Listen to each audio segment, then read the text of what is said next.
rubble. So it's just sad, and I don't know if we saw that picture come up, but it's just sad, and it seems like this horror is a daily thing now. Ted, what are your general thoughts about this? Well, I agree with you. I think it's a horror. I don't think it's just sad. I think it's unconscionable. How did this happen in America? What prompted this to happen in America, where there is free choice, where you have freedoms and liberty, and people choose to do these nefarious, demonic types of act that comes from hatred, mental health issues, and of course, the one side's going to go, "Oh, it's the guns. We got to get rid of the guns." The guns is just a tool. If you own a drill, you don't own a drill to own a drill. You own a drill to have a tool, have a hole. And a gun is an inanimate object. People choose to do good or bad. It's like the guy in the subway in the Carolina, South Carolina. He committed murder with a pocket knife, a 3-inch blade. So bad people are going to do bad things. But the idea, John, is what in America is driving people to do this? Is it their marital life? Is this guy, from what I read, is an ex-Marine, or he's a Marine? I don't want to say ex-Marine. You're always Marine. But something got crossed in his wiring, and this is happening way too frequently in this country. And I think it comes down to us as a citizen. If you see something, say something. And I think it comes down to us. If you want a free society, you've got to be responsible. And a lot of that falls on us. You don't want to rat people out, but you damn sure don't want them to do what they're doing. Well, just to show you how crazy it is, I mean, I was so focused on this one because I've been dealing with some personal issues, some health Yep. issues with a family member of mine that I hadn't been as focused as I normally am. But I focused on this, and it totally escaped me that we had another Marine actually shoot up a bar in North Carolina over the weekend from a boat and everything. And I think there was at least one or two people killed and several more injured in that. And that didn't even hardly make the news because the guy in Michigan upped him so much. So it just really is crazy. But you mentioned about the term gun violence. And of course, I try to listen to all sides so I can kind of put my thoughts together and hear what everybody else is saying. Of course, Well, on the excuse me. morning Joe today, all they're talking about is the term gun violence.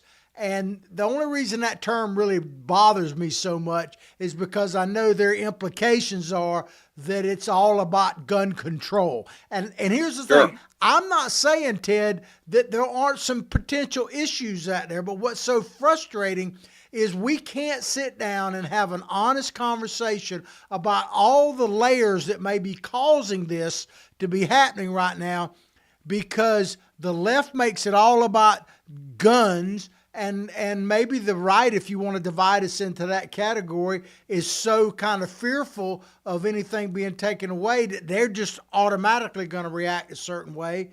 And it just makes where we can't seem to have a conversation. You can't. And keep in mind, there was somebody not too long ago rammed his car into a bunch of people and ran them over. Um, you know, Again, it goes back to the mental health issue that people are this bent on causing this kind of damage to somebody else. It's a societal problem, and I don't know where it is. You can look at Hollywood. I mean, look at how many violent movies come out of that. Look at these video games, how many violent video games are out there. Look at the rhetoric you hear on both sides of the aisle, but mainly on the Marxist left side of the aisle. It's just like that over the weekend at that protest, the lady was shouting, "Kill ICE, shoot ICE, kill ICE." I mean, that has no place in a civil society, and people like that should lose their rights. There's got to be consequences to that kind of rhetoric. And you look at what our politicians do, and they need to be reined in. And the way you rein them in, John, is through education, motivation, and activation by voting them out of office. Put people in there that are going to focus on the problems of this nation. This garbage they're doing up there in D.C. right now is not helping this nation. I know they're trying to move some things in the right direction, but it's the people that aren't playing along, throw them out. Absolutely. Well, I'm always saying, Ted, that we're never going to get a government better than we are. So if we, the No, people, don't stand up and basically call balls and strikes on this and participate in our process and leave it up to the politicians, period, we're kind of screwed. I mean, that's just all that the country is only beyond hope if the people don't participate. If the people participate, this thing could literally change almost overnight. But in order to Wow. participate, you've got to be on the same page. We're so divided on political lines, and this drove me crazy when I was in office. Everything has got to be decided from the Democrat side or the Republican side, and so you get this political fight. You're not going to solve it on that. You've got to solve it on an American issue. What's best for this country to move this country forward? And until they start doing that, we're going to have this divide. And, we talked about this the other day after Charlie Kirk's assassination. He founded Turning Point USA. But I offer up that we're at Tipping Point USA, and it's up to us to decide the fate of America and the direction we go into. And people like we're seeing in the news now, creating these violences and the protests. I know you're going to play this thing on Oregon. There's no room in society for that. Well, Ted, I call it the America sucks policy, because the Democrats, the progressive leftists, they basically seem to have a message out there that America sucks. It's always sucked. It sucks for some more than others. And if you vote for us, like Mandami in New York, and we'll talk about him more in a minute, we'll make sure it sucks for everybody equally. That seems to be their philosophy to me. Well, I want to add to that. When you say it sucks, they're sucking the greatness of America out of this and throwing it in the garbage disposal. They need to look at where we're at. I was reading an article about the DRC, the Democratic Republic of the Congo. The Democrat part is a joke, Democratic. There's over 60 rapes a day in one area. I forget how many beheadings, how many people are being enslaved, how many kids are being stolen or killed. And they're doing this today all over the world. And we know that that show that Chris Haven has, what is it, Patriot Network? Survival Dispatch. Survival Dispatch. People ought to look at that show to see the horrors going on in the world around us, and they think America is bad. They're sucking, the Democrats, the Marxists are sucking the greatness of America and want to trash it. And I'll be damned if we can allow that to happen. And the only way we're going to do that, John, is to come together as a nation and ignore these other people or get them out of power. And they need to be squashed. And I think you're going to see President Trump do that in Oregon. Well, contrary to what some people say, I'm going to put out my thoughts and prayers for the people, the victims, both in Sure. Michigan and in North Carolina. And I do want to say this before we move on. The amazing work of our first responders, in this case, the police. They literally got the call and were in the area and were on the scene from the time the call went out in 22 seconds. Wow. Charged where they heard the gunfire, charged into the gunfire, did not run away from it, charged into it and took that guy out, because he would have, the damage is horrendous, but he would have killed many, many more people. There's no doubt about that. So I got to give shout out to them. It'll be interesting for this to, all the investigations come out to see what's going on. Is this somebody that had PTSD that just snapped? Same with the guy in North Carolina that shot that bar on the water, shot that up. I feel bad for people that have that kind of issues going on, not to be able to just sit back. And I'm here in the Florida Keys. It's just absolutely gorgeous to look at how this world was created and the blessings we have that God created and put out here. We got manatees and dolphins and leopard rays jumping out here, beautiful skies. Why does somebody bypass all that and focus in on the darkness in their life? I don't know. But we're going to have to deal with it.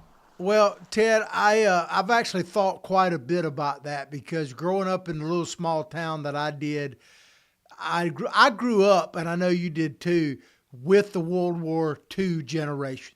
Sure. the millions of soldiers that came back from that. And pretty much all the adults in my life, from my family members to, I grew up hanging around the American Legion in Hawthorne. It was their social club, so to speak.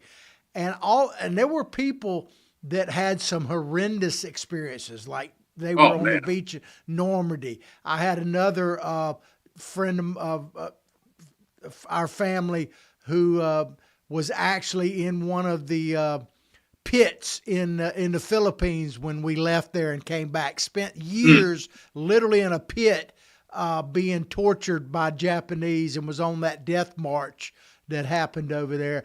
And so I'm not trying to downplay PTSD in any way, shape, or form. But my theory on that, and I'm not a professional in this area, is that the community was the healing process. That we're lacking that now in a lot of parts of our country, this sense of community, and taking these people back in and making them feel the camaraderie and all of that kind of stuff. And you combine that with the social media and the dark side of all of that. And I think all of that has an effect. I really personally believe it's a lack of community that is Exactly. causing PTSD. Makes it worse. I'll put it that way.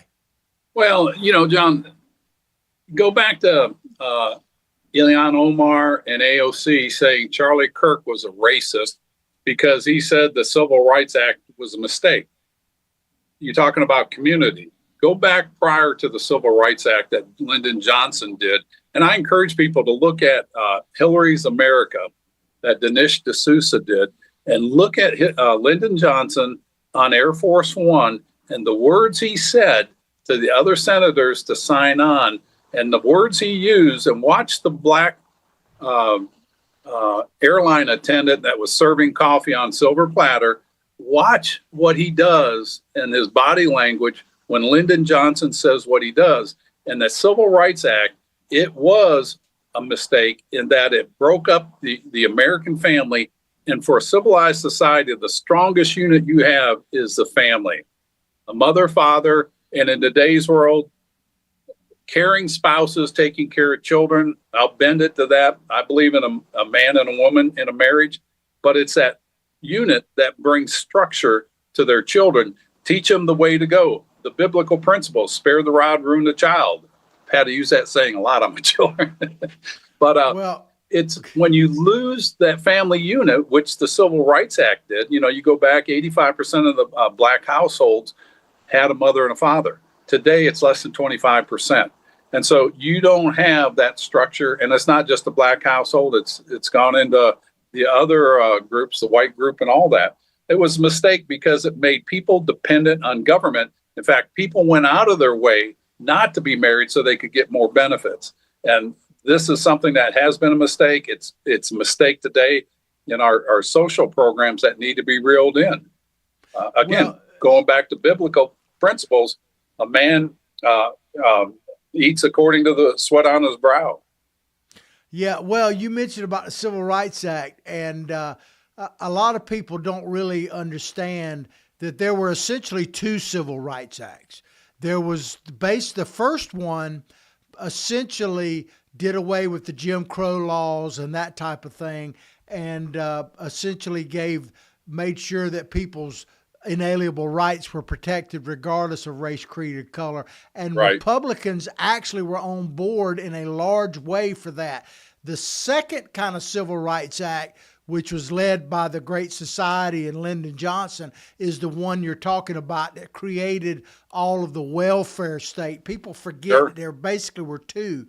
And that's where you had the big divide and all. And I agree, it has been very destructive because dependence creates more dependence. And, so that's a topic we could definitely dive into deeper at some point, because I think Charlie Kirk was trying to touch on that. You mentioned that, but people were mistaken when he's talking about the welfare, that he was also talking about maintaining Jim Crow and all of that, which is totally not what he was talking about.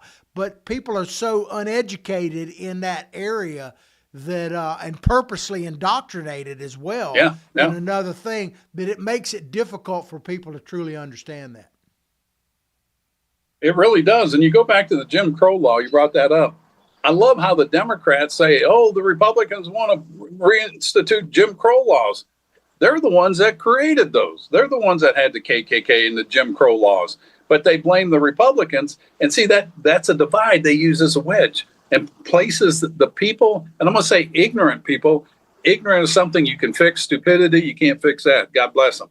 But when they're ignorant and then the party uses that ignorance to drive a wedge between the other side, it's just, again, you see the divide we have.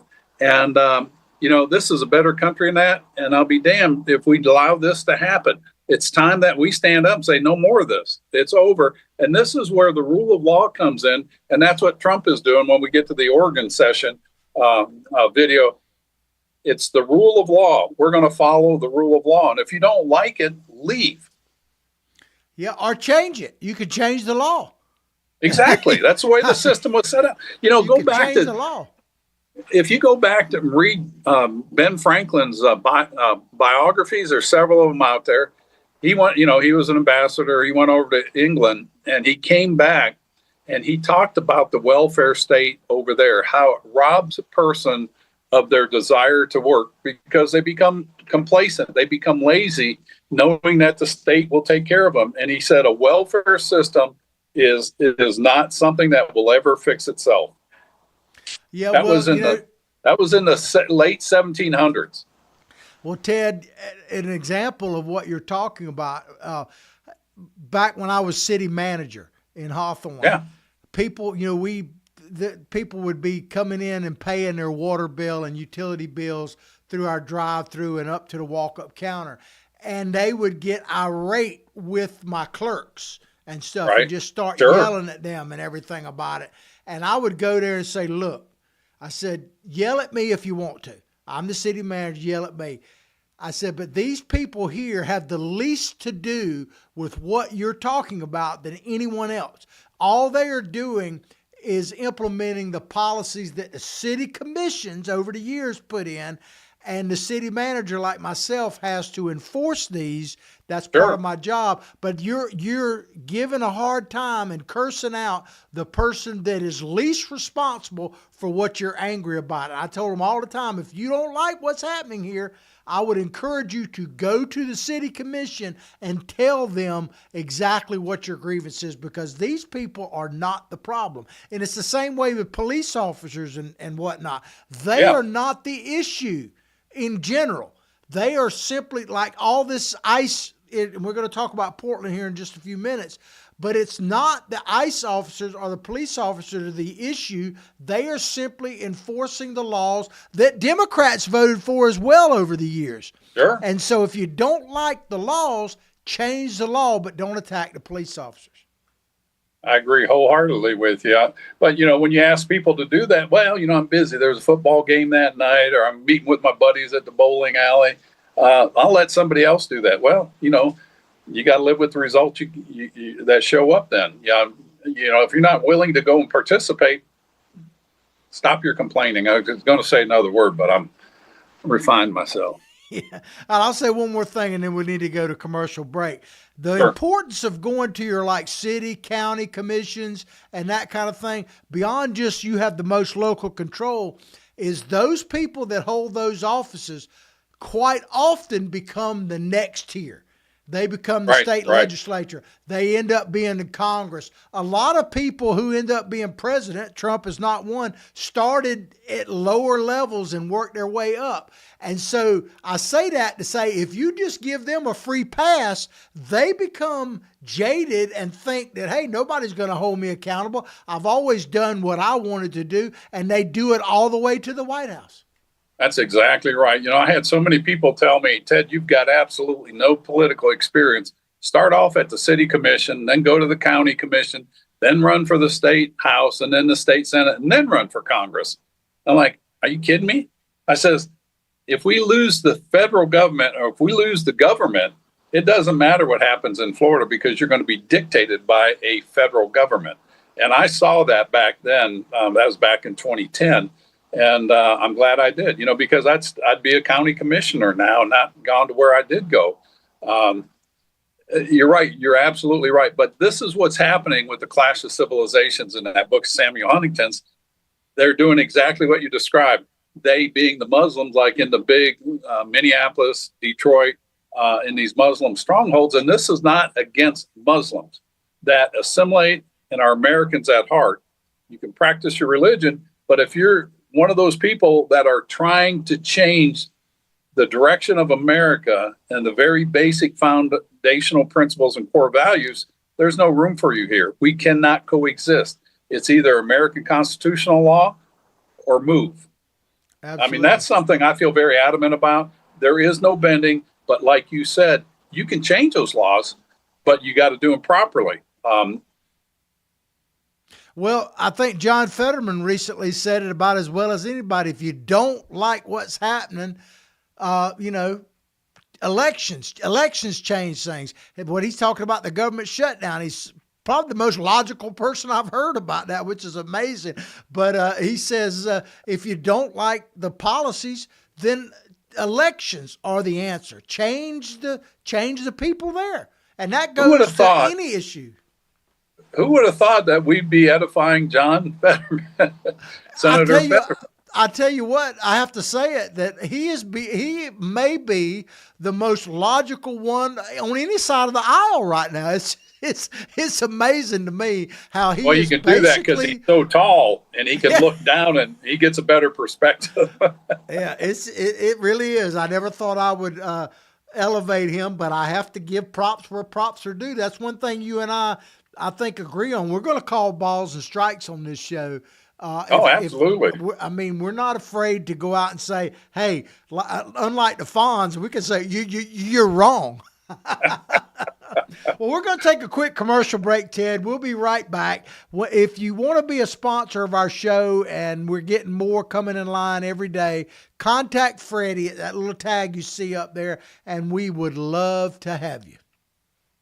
Although the owner of Lewis Oil Company maintains she is 29, Lewis Oil turns 60 years old in June. Chevron would like to recognize the North Florida second-generation family-owned business, celebrating its growth and staying power. Lewis Oil Company maintains significant on-hand supplies, strategically located fuel depots, a delivery fleet, on-site service, fuel card locks, and convenience stores. Lewis Oil Company understands its responsibility in the local economy by providing service and delivery on demand and in crisis. As a first responder for 18 Florida counties and the Southeast from Texas to Virginia, we are proud of this rare accomplishment. Lewis Oil delivers. This is Ward Scott, and I want to thank all our sponsors who keep the show going and pay the bills. The Ward Scott Files premium sponsors are Crime Prevention Security Systems, large enough to serve you, small enough to care. Meldon Law, the only official injury partner of the Florida Gators. The Ward Scott Files Gold sponsors are Lewis Oil Company, Shoot GTR, On the Spot Dry Cleaners, R&R Construction, and Style Cuts. If you are interested in promoting your business on the show, you can visit our website, www.wardscottfiles.com, and click on the Advertise Here banner on the right side of the page, or call my friend Freddie at 352-284-3733. Again, thank you to all the great businesses that support the Ward Scott Files. And remember, if you like the show, thank our sponsors and support the businesses that support us. What you just said is one of the most insanely idiotic things I have ever heard. Everyone in this room is now dumber for having listened to it. May God have mercy on your soul. Ward, that very much surprises me that you've never been tased. You can't handle the truth! All these poop. A warthog. He's gonna come up the steps. Here he comes. Oh my goodness, and he's huge. Hello, boy. Wonder if we can pet him. Hi, boy. Can we touch him? No, don't. Help me! Help! Help! And we're back to the 3 Ps, the Political Pirate Podcast, with your host, John Martin, and the captain of our ship, Ted Yoho, coming to you from the Keys down there. The fabulous Florida Keys, John. Absolutely. Well, we're going to switch gears here a little bit because later today, Benjamin Netanyahu, the Prime Minister of Israel, is meeting at the White House with President Trump. And of course, President Trump addressed the UN. We talked about that last Friday. If you haven't seen our shows before, we are on live every Monday and Friday from 9 to 10. But the president was at the UN, and then just this past Friday, I do believe, the Benjamin Netanyahu was at the UN, and it was pretty interesting. And President Trump came out over the weekend and said that there's a Gaza deal in the works. You never know exactly what that means, but what are your thoughts, Ted? And we're going to play some videos here in just a few minutes, but what are your thoughts in general about what the president said about a deal, what you heard from Netanyahu, and where we're at with this Gaza issue? Well, hopefully time will be quick and show what's really going to happen here. I've met with President Netanyahu. He spoke in front of Congress while I was there, went to Israel. We had personal meetings with him. And I asked him, I says, when you get done with this gig over here, we sure love to have you for president in our country. He laughed. He goes, no, I got enough headaches. But he is somebody, there is no play with him. He loves Israel. He's going to stand with Israel. He's going to do whatever he has. Israel has offered the Palestinian Authority 5 times a 2-state solution. The Palestinian Authority rejected it every time. And so now everybody says, oh, a 2-state solution, 2-state solution. And Netanyahu's like, as long as Hamas is around or Hezbollah, either one of them, there will not be a 2-state solution. And so he's going to bring it to a resolve. And I think he had some very strong words at the UN. And I think if he and Trump can get on the same page, and there was one of the countries over there that didn't walk out, and they're going to stand with Israel. But those other countries, I forget how many walked out when Netanyahu was going to speak. But it was just a show of lack of respect. Even if you don't like the guy, you ought to stay there and listen to what he says, because this is something that can impact the whole world. And they just walk out like little kids and just say, we're not going to listen to him. Netanyahu was brave enough to weather through that. And I think when he comes here, you're going to see him and Trump get some real clarity to the direction that they're going to go. And let's all hope and pray that they do get some peace over there, and there is a solution moving forward where we get away from trying to kill each other and blow each other up. I mean, what does that do for humanity other than breed more terrorism?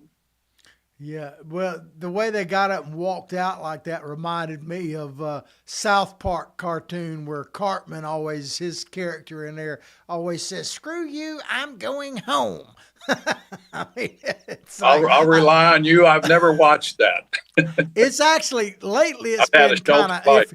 But the thing I like about South Park, at least I haven't watched it in the last few years, but I liked about South Park is that they are not prejudiced. They hate everybody. They torture everybody. They're like a Don Rickles, huh? Yeah, to me that's kind of fair. But I want to play a little snippet here, a couple of them here, but we'll start with Benjamin Netanyahu at the UN, and he's talking about exactly what you just mentioned about the 2-state solution and how they've had many opportunities. Let's listen to it, and we'll come back and talk about it.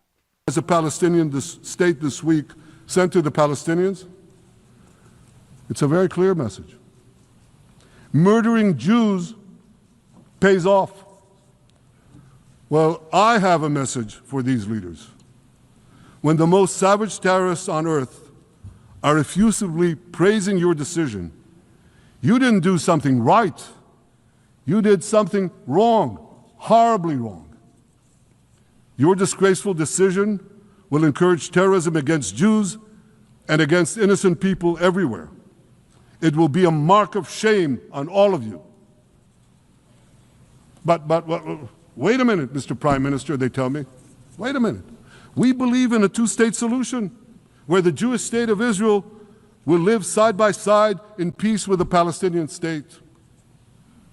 There's only one problem with that. The Palestinians, they don't believe in this solution.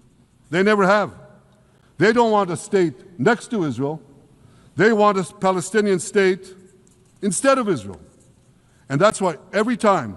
Well, there you have it from Netanyahu, and he said exactly what you've said many times, Ted, and just alluded to, that the Palestinians have had multiple chances at a two-state solution, but they don't want it. What they want is from the river to the sea. They want Israel to be wiped out. They want what Madami in New York wants. They want Israel to be off the face of the earth. They want to globalize the intifada, like he said, Mandami, I'm saying, which means kill all non-believers. They cheered. He talks about in his other, and I would encourage people to watch the whole speech, but he talks about how they were dancing on the rooftops in Gaza after October 7th when they murdered babies and literally cut them from the wombs. And he also mentioned, Ted, and I'll turn it back to you, he mentioned that the last time they danced on the rooftops was when the planes crashed into the World Trade Center and Al-Qaeda killed 3,700 people in the United States of America, and they were dancing on the rooftops then. So he reminded us all of that, but it just works me up. But I'll turn it back to you while I calm down. You know, how do you resolve this when you have that kind of hatred in the world against your population, against your citizens? Go back to World War II. There were two nations that we had decimated so bad they were on their knees begging for relief. And that's what Netanyahu's doing. When they get to the point where they beg to stop the punishment on them, then there will be peace. And until then, there won't be peace. And so I'm on the side of Netanyahu. You know, I'm not on the side of death and destruction, but sometimes you've got to go through those rough moments to get things in order. And this is up to the hands of the people of Palestine, Hamas, and all those people that, you know, if you've had enough, let them know, but don't ever go back on your word because it'll be annihilation. And that's a tough situation, John. I sent you an article that had the 5 different times that a two-state solution was proposed by Israel. I'll find it again and I'll send it to you. And I want to put it on our website so people can quick reference it and see the 5 different times that it was there, it was offered, and each time the Palestinian Authority rejected that. They're the problem here, and they're the ones, as you said, they want Israel out of it. When I went on my trip over to Israel when I was a freshman in Congress, it was 2013. We were there with Mahmoud Abbas, I think, who was the head of the Palestinian Authority. And Eric Cantor asked me to ask this question: do you believe Israel has a right to exist? He would not answer that. I was kind of like Mikey. Eric goes, Yoho, ask him. You'll ask him, won't you? And I said, sure, I'll ask him. I don't care. Ask Ted, he'll do anything, right? Yeah, pretty much. Hey, what do you think about running against Boehner? And you're the guy running against him, Yoho. Yeah, I'll do that. Like Mikey on that cereal commercial, right? Sometimes you got to be Mikey to get things done. I didn't mean to interrupt you. Go ahead, sir. I'm done. Move on. Well, you know, you mentioned about the Palestinian state and all, and here's something I want to just read this because this is not my words. This is the current situation.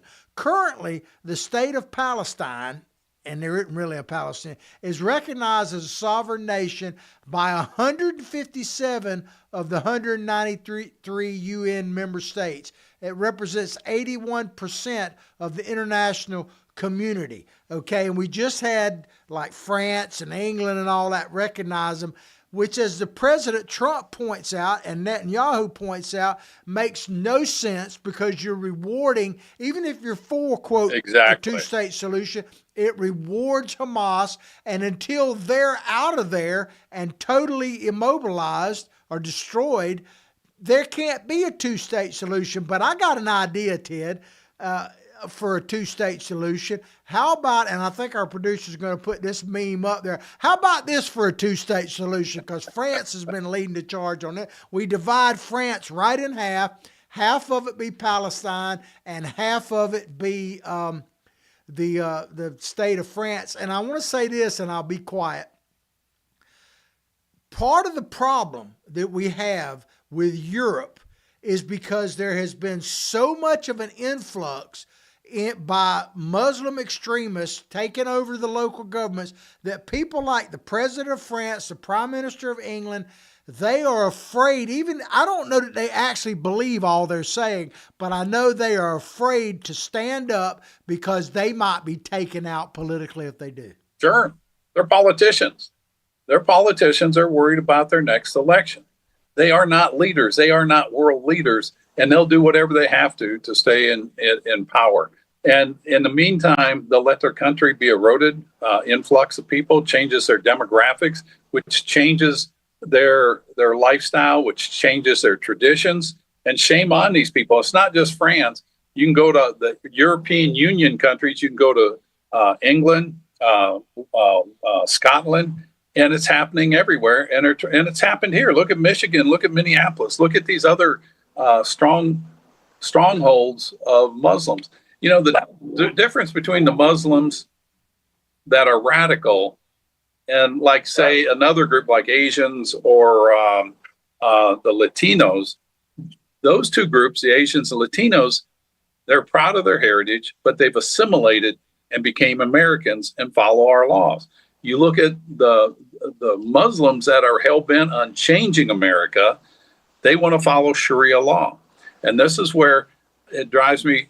I think it's funny that these people drive around with their coexist bumper stickers on. And it's like, give me a break. The only way you can coexist in a Muslim society is become Muslim or pay your tax and follow Sharia law. And it has no room in this country. And you know who in the CIA is Brenner, Richard Brenner. I think his first name was Richard, head of the CIA. He's a Muslim, and he believes that Sharia law has a place in America. Get him out of here. And I hope they investigate him, and he can have a jail cell with Comey. Absolutely. Well, you know, you mentioned that Survival Dispatch show that we've both been on before, which is a great show, and I appreciate it. Really is. Haven to do it. But one of the Green Berets that is frequently on his show and is a combat veteran of the Middle East, was actually wounded over in the Middle East. He said something very profound to me. He said the problem is you have a lot of Muslims who are not extremists, right, which is not a problem. But the problem, he said, is anytime you have a society, whether it's a neighborhood or, you know, a broader province or country, where you have moderate Muslims, if they move one or two extremists into that area, the moderates will always defend them and gravitate towards them and not.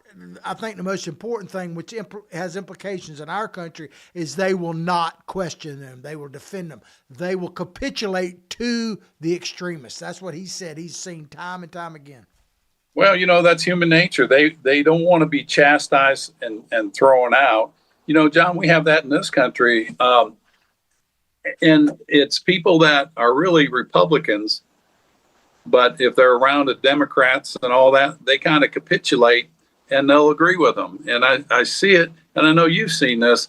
I have a lot of black friends, and they'll tell me, you know, I'm a Republican, but if I act like that, I'll be called Uncle Tom, and I get castigated. And, you know, and it's like, we need to stand up for what our beliefs are and be able to defend those beliefs. And I think until we start doing that, we're going to still have this insidiousness. And I think that'll always be here. But anyways. Well, along those lines, I will say this real quickly and we'll keep going. I have seen a change in the black community specifically, that especially with black men, and there are some black women as well, that are starting to stand up and be counted and speak out against this. We saw a great example here in Florida with Byron Donalds. I mean, he's running for governor, and we were privileged to see him. Yeah, so that gives me a great deal of hope, because that's what needs to happen across the country. If it's bad behavior, poor behavior, un-American, we just need to call it what it is. But I want to play one more quick video along with Benjamin Netanyahu, and I really got a kick out of this, although it's pretty serious. you wonder what Donald Trump, and I call him Benny and DJT, what they have actually accomplished in the last Could be an ice cream. Literally since Trump came back into office, but even going back to his first term, Netanyahu, I think, lines it out about as well as anybody at the UN. So let's watch this real quick and come back. Yeah, it's great. Iran's atomic weapons and ballistic missiles programs.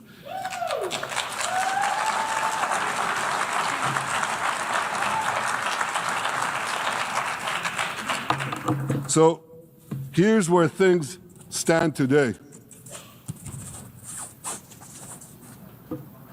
Half the Houthi leadership in Yemen, gone. Yahya Sinwar in Gaza, gone. Hassan Nasrallah in Lebanon, gone. The Assad regime in Syria, gone. Those militias in Iraq, well, they're still deterred. And their leaders, if they attack Israel, will also be gone. And for Iran's top military commanders and its top atomic bomb scientists, well, they're gone too. Gone. I mean, he just goes through that list, and I don't make light of people being killed, but it's like, it's amazing what has happened just in the last 6 or 8 months since Trump's been there with Benjamin Netanyahu. They have eliminated the terrorists, not totally, but they have put a damper on them, and I think Netanyahu is telling, you mess with us, you're going to be gone too. Well, he's matter of fact, and it's not, like I said, there's no play. If you do this, we will do this. And I think that's the best way to be, especially in foreign policy.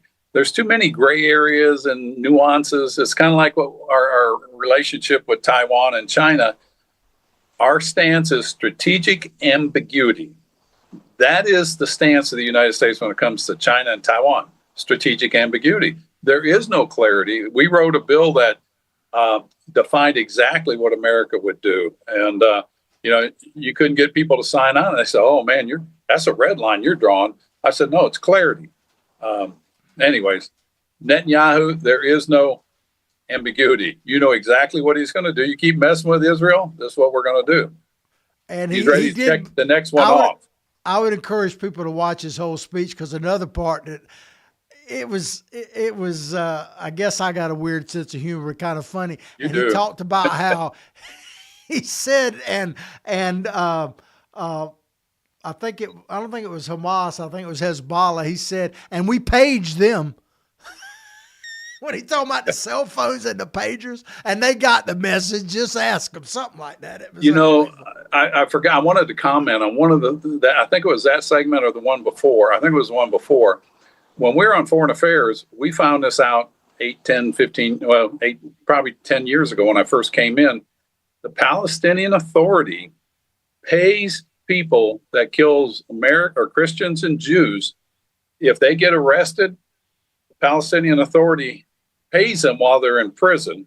And I think the average pay is about $3,000 a month. And the average income over there is about $500-600 a month. So they're paying people for doing these things. If the person that created the terrorism or killed people gets killed, his family gets a big payout. So they're paying their citizens for them to go out and do these things. This is going on today. And so you wonder why there's no peace? You have that. Of course, we had resolutions and all those silly things that don't do anything. And just instead of, lining up with the world and get France on board and these other countries say, until you stop doing that, you're going to be isolated. There'll be an embargo around you or something, but you have to stomp out that evil behavior. And a lot of people don't realize that they're doing that, just like they don't realize China has an active organ harvesting commercial venture. Active organ harvesting. That means they take your organs out. You have no say. And we keep buying stuff from China. Absolutely. There's a lot happening around. Well, sorry, I got off on a tangent. No, that's fine. That's fine, Ted. I appreciate you. Well, those are the evils of the world, John. I mean, that's what's going on. And that's what America, we're not a perfect nation, as we've talked about all the time. But by God, you compare it to these other places, I don't think we pay people to go out and kill other people, and I don't think we're organ harvesting. Anyways. Well, our promise is in order to form a more perfect union and the right to life, liberty, and this is, people forget, the pursuit, not the guarantee, the pursuit of happiness. There's a big difference. Funny how people forget matter. that. Yeah, that's absolutely. Right. Well, talking about the pursuit of happiness and free elections, there is one that's happening in New York City, and we're going to talk briefly about it. But now there are three, Ted. Mayor Adams dropped out of the yesterday, kind of unceremoniously. And, of course, people are praising him for doing that now. Hochul, who did not, well, I think she finally did come out and endorse Mandami. She did. But she now did. there are three. What are your thoughts about that, Ted? I think it's great that Eric dropped out, Eric Adams. It's funny how you hear his talk after he drops out, how tough he was going to be. Unfortunately, the Democrats are left with the independents are left with a very poor candidate in Andrew Cuomo. I mean, that guy's, it's sad. That's the best they can have. The shining hope that we have is Salwi, the Republican, and it's a tough district, but for Zoran Madani to be leading the pack, and keep in mind, this is a guy that said that if Bibi Netanyahu came to New York, if he's mayor, he would have him arrested, according to the international criminal courts that said he's a war crimes criminal. And can you imagine if that happened, the international incidents that would happen in America? And so, New York, wake up. You do not want Zoran Madani. Elevate him let him do his trashy music videos out there with his grandma. I mean, that was disgusting. Let him do that, put him on there, and he can be on there with that girl that sings the wet song about her private areas that got elevated in the Democrat side. I hear you. Well, that's who that's what that side is. I mean, they celebrate debauchery and just garbage. Yeah, well, we'll follow the election there very closely. Yeah. It's a little over a month away now, and it's going to be really interesting about it. I was going to play a couple of videos to show you what happened at the Ryder Cup. I would just encourage people, because I want to move on to this next story in the few minutes we got left. But Hochul was booed at the Ryder Cup, and Trump was like a conquering hero coming back to Rome at the Ryder Cup. So maybe I'll tell you what, people need to watch that. You're going to have those on the website? Yeah, I'll put them up on our various Facebook sites after the show. Here is a sitting governor of New York getting booed like 4 or 5 times when different people announced her, and Trump, they couldn't shut up. I mean, they were like, it was music to my ears. Absolutely. So I'll put them up there for people to see. But I want to get into this story real quickly about what's happening out in Portland, in Oregon. It appears that Donald Trump is going to deploy upwards of 2,000 National Guard troops there, mainly not so much to reduce crime. That could be something that happens, but the ICE offices there are under attack. And we've already seen in the past when Antifa, what they did out there a few years ago, literally burning down a courthouse and that type of thing. But there's a lot of pushback from the Oregon politicians out there that don't want this. But I want to go ahead and play this video. And this is from yesterday. This is not years ago or whatever. This is a video. It's called ICE Under Attack in Portland. And I want to play that. This is what they're up against, and we'll come back and talk about it. 300 plus protesters still going pretty strong. We will try to avoid any profanity, but for those who are just tuning in, we've got Portland police officers posted up all the way down the end of the street on bicycles. We're seeing more and more people kind of coming and trickling in and joining this crowd. We were seeing posts on social media last night encouraging people to come out. ICE agents are on the roof. We've been seeing drones and airplanes kind of circle by. Last night we saw a helicopter circling the area for quite some time. Now the concern by the governor and the attorney general is that this call up of troops will escalate tensions and cause unrest. Governor Tina Kotek says she was texting with Trump's staff today. The part that really gets me, Ted, at the very end there is where the reporter says, and she's accurate when she's saying this, that the governor of Oregon is concerned that Trump's action, in other words, putting the National Guard out there to defend these ICE agents, is going to cause unrest. Like there isn't already unrest out there. It's just insane. Portland's a failed state. I mean, that is a perfect example of liberal progressive ideologies voted into office. And New York's going to do the same thing if they put Zohran Madani in there. And I don't know if you're going to play the clip of the governor from out there. She's saying this is our problem. The federal troops have no business being here. I beg your pardon, ma'am. It's federal property. They have every right to be there, and they're there to protect that. And they're there to protect the ICE agents who are federal employees. So yes, they do. And it would bode you well to get your people in your state to back off and let ICE do what they're supposed to do. And, this is where conflicts happen because she's hell-bent on standing up for these liberal policies that don't work in America. And Trump is standing up for the rule of law and protecting the people that work for him or work for our federal government. And it's what you were saying about the police, how they showed up in 20 seconds in Michigan, ran in there, and they put their life on the line. And these ICE agents are doing the same thing. And they're only enacting the laws that are on the book. And if you don't like it, change the laws. Yeah, and when you put this in connection with what we saw happen in Texas with the ICE facility there when they had that shooter just this past week, less than a week ago now, and he shot, and who did he end up killing?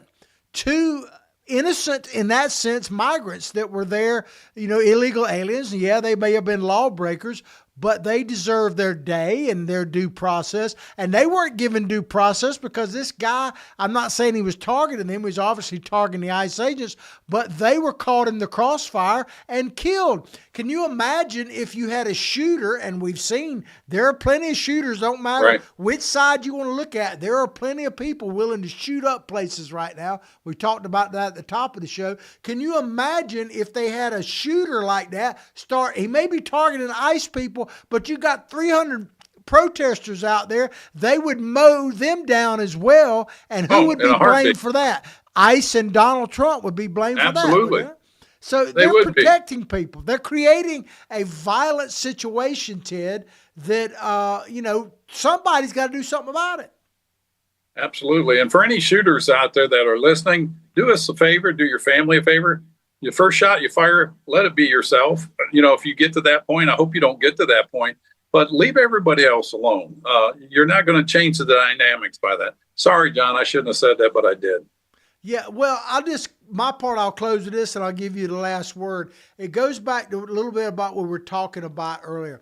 We as a people, I don't care what side of the political aisle you're on, if you care about this country at all, if you care about your family and all that at all, we have to make a decision. Are we going to be a society of law and order or not?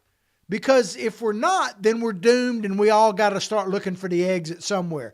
But if we are going to be a country of law and order, then we need our first responders, those types of people, to maintain that law and order for public safety and everything else. And if you don't like the laws, listen to Fetterman.